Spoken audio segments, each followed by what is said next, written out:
What is going on, Pasta Gamers, YouTubers? It is the Pastafarian Gamer, and today I want to take a time and talk a little bit about Gran Turismo Sport.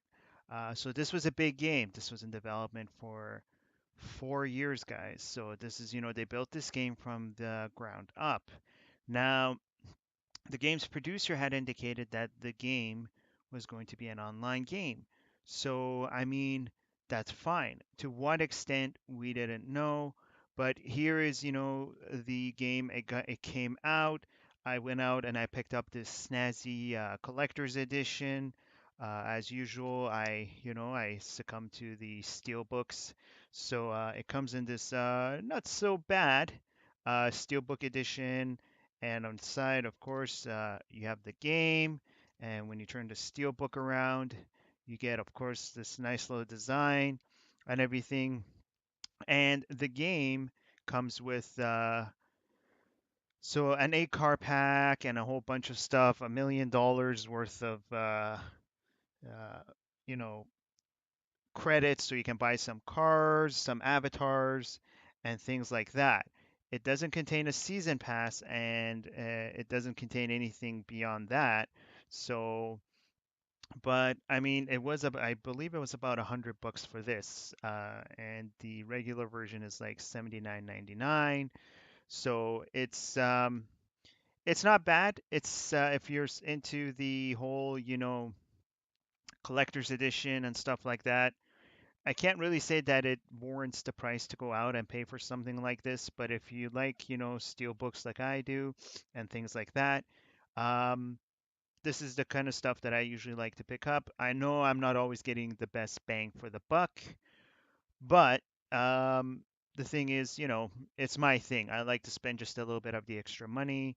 If you don't, you don't have to. You can just go out and buy the regular version. You're not going to be missing out on anything. So, the big question is, okay, so how is Gran Turismo Sport? Um, so let's talk a little bit about Gran Turismo Sport. On PlayStation 4 Pro, you get 1800p checkerboard. So it's not the full 4K experience. I haven't played it on VR. I do not have a VR set, so I don't know if you guys have had a chance. I've heard the VR experience is pretty good. I myself, unfortunately, have not had a chance to play it. But the checkerboard 1800p up to the 4K that you're getting on a 4K television with the HDR represents an amazing game. The graphical detail in this is fantastic. The video that starts off the game itself shows you a little bit of the history, and it intercuts between the game engine and the video itself, the real life footage. Obviously, you can always tell when you're looking at real life footage and stuff like that and gaming video, but the line is starting to blur because of the fact that they put so much effort into it. The car details, everything from the mesh on the steering wheel to every bump, the designs on the lights, on the headlights, things like that, the grills, the tires, every single detail is it's been Polyphony Digital has always been able to push the PlayStation systems to the max. And when it comes to this game, this is, without a doubt pushing the PS4 and the PS4 Pro very heavily because the game is optimized for Pro as well. So it is great. However, that's one of the downfalls. If you want to enjoy the game, and I should have said this earlier at the beginning, the best way to enjoy it, of course, is 4K. I have a 4K TV, obviously, so this is a game that you really want to enjoy in 4K. It looks great in 1080p, but you're not really getting the full picture advantage. It looks like 4K is really now the norm. I mean, people really want you to go out and buy 4K TVs. Is there a difference in the picture quality? Obviously. Is there a difference in the graphics and the detail? Obviously, the PS4 Pro outdoes the base PS4. So, I mean, you're really seeing a difference. So that could be a downfall. I mean, the fact that now certain games like this that are PS4 Pro enhanced, if you're a 1080p owner, you're not getting the full picture of what's going on. It doesn't mean it's a bad game on the base PS4 or if you're running PS4 Pro on a 1080p TV, but it's just it's if you're willing to spend the extra money, which some people can't afford or don't want to, then you're not really getting the whole picture of what the game is all about. Nonetheless, the graphics are fantastic. Polyphony Digital has outdone itself, and which brings us to one of the first issues I have with the game. But you know what? Let's skip that for a sec. Let's go to the game itself. It has a driving school. Obviously, if you got in the game, there's photo mode where it places the car against real life cities and you can take pictures. It has a museum mode where you gain, information about certain manufacturers, or I think pretty much all of them. I haven't had a chance to go through all of them and things like that. It has arcade mode. It has online mode where you go to race, and so on and so on. So the game has a whole bunch of modes ready for you. However, and I know this has been said anywhere you go on the internet and you read about it, the game is basically online only.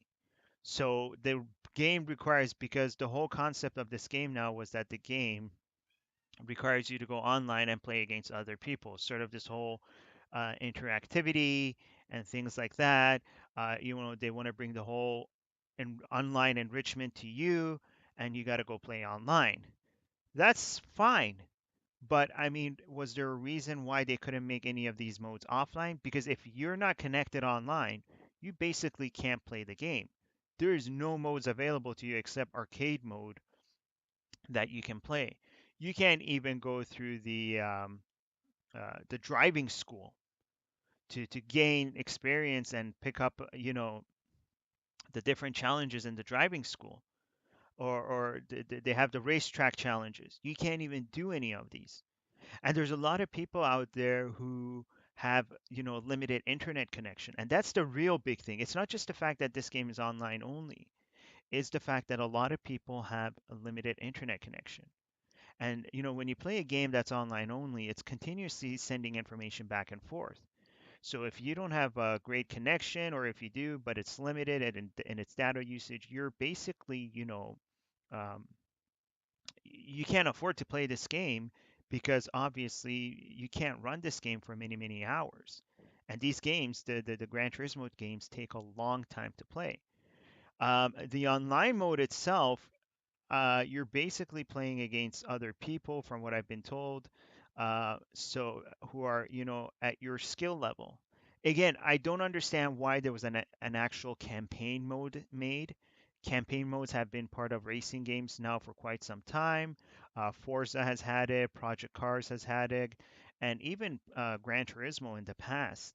They have had the campaign mode with the different things that you can do, different types of cars, challenges, and that.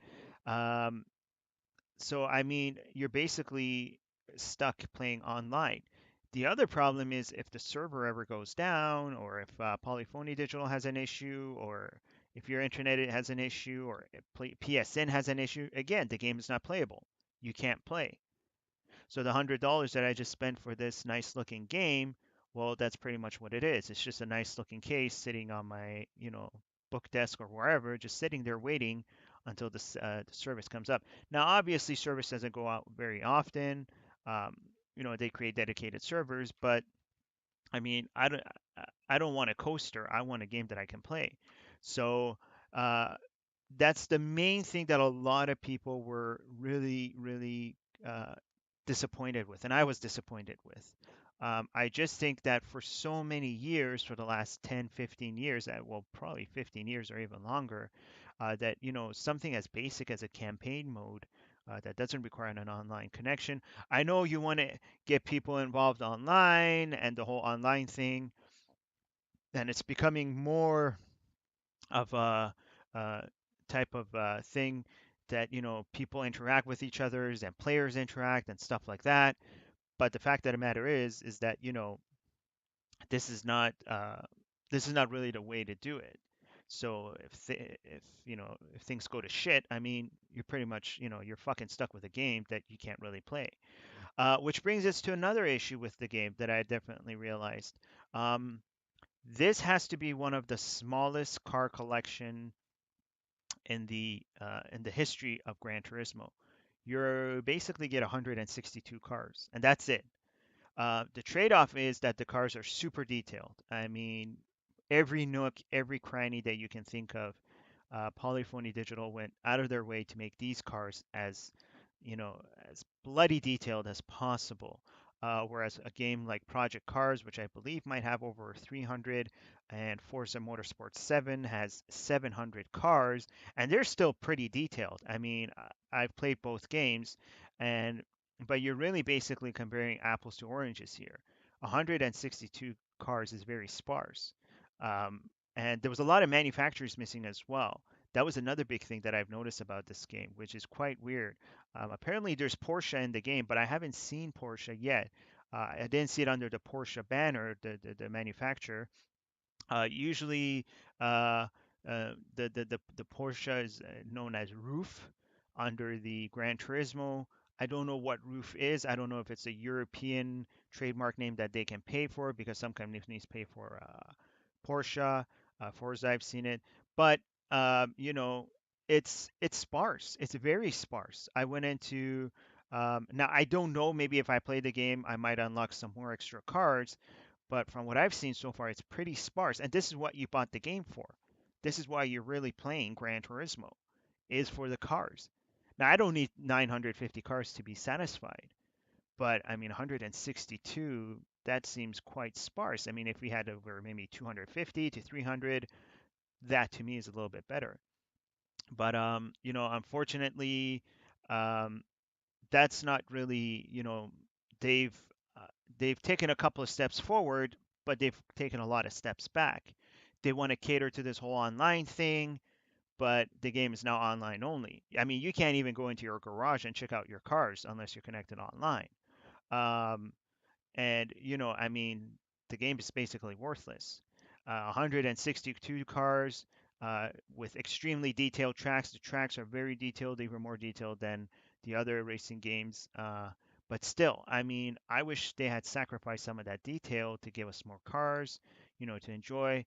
Manufacturers are missing and things like that. So it seems like for every good idea they had, it kind of backfired or it went back a little bit or something like that. So it's kind of disappointing. The last thing that I've found out from doing just some online research is the driving school. I've played a couple of stages of the driving school, and there's some track challenges, you know, which is fun, but apparently they get crushingly hard, like frustratingly hard. Now I know in the old Gran Turismo games, you had to earn your licenses, and this you don't, which is a good thing because I never could get most of those licenses, or I needed somebody to come and help me, or use some cheat CDs, you know, back in the day when cheat CDs were available and stuff like that, or download save files, which had everything unlocked, unfortunately. Um, so, I mean, the fact is that the driving school is a cool idea. It's a cool concept, but you're basically looking at, you know, frustration as you go up higher and higher. That's what I've been told. I haven't had a chance to go that high up yet, but I wouldn't be surprised. I would not be surprised if the game, you know, started really hurting and, you know, made you, you know, suffer to get where you're supposed to go. So it's they've had some good ideas. And they've had some bad ideas. Overall, I mean, if you look at the positives, amazing graphics, attention to detail, both on the track, nuances, you know. It's a love of labor. This is 4 years worth of work. Polyphony Digital doesn't play around. Fantastic music, great overall presentation, high production values. I mean, this isn't some cheap, you know, game. But the fact that it's online only, uh, and if the server goes down or anything goes down, obviously, or if you have a limited data usage, or if you don't have online, or if you have, you know, your bandwidth is low, you know, you can't really take advantage of a game that you just went out and spent 60, 70, $80 for, which is what you want. The sparse 162 cars, I don't think justifies the fact that, we have such low car count. Some people don't care. Some people can be like, we're just taking it for granted. But I think, they could have done uh, a little more. I wouldn't have, I mean, when I look at other racing games like Project Cars and Forza 7, you know, I know a lot of people don't want Forza coming into their whole Gran Turismo thing, but it's not like their detail level is terrible. But yes, when you compare some of the car models that I've seen online, Gran Turismo is much better. But I mean, to what point? To what point are we really sitting there and going, well, okay, so I can see the details on the headlights and things like that. So, overall, I would, I recommend the game. You're not going to, it's not like you're losing out on this game anytime soon. Um, it's well done. It's well made. It's for the fans. And if you're a car liker, if you're more about fine tuning, it is a real simulator. The driving aspect is much. The other games are more arcadey, so you're still getting the Gran Turismo experience. But when you compare it to the other games out, bang for the buck, if you're a Xbox One and a PS4 owner, and I know people are going to hate me for saying this, but it's just my personal opinion. I would go with Forza 7. I do not endorse one system over another. Microsoft is not paying me hundreds of thousands of dollars to act on their behalf, but I just think that Forza 7 bang for the buck right now for 700 cars. And yes, I know some of the cars are duplicates. You get 50 different Mitsubishis and Mazdas, whatever, but still, it's the fact knowing that you have such a large scale of cars that you can um, enjoy. But that does not mean that if you're a Gran Turismo purist or a car purist that this is a bad game. Um, you'll like it. You'll definitely like it. Maybe there might be more cars. I don't know. But right now, as it stands, and I'm just not trying to make the whole car thing the big issue, the online thing as well. But still, I would say go out, give it a shot. Um, if you're a little bit hesitant, maybe wait for the price to drop. So we'll see. But other than that, that's my opinion on Gran Turismo Sport. So once again, thanks for tuning in, guys. I'll be always putting up some new videos. Until the next time, this is Pastafarian Gamers. Shout out to my Pasta Gamers and YouTubers out there, guys. Stay safe, and I'll talk to you later. Bye.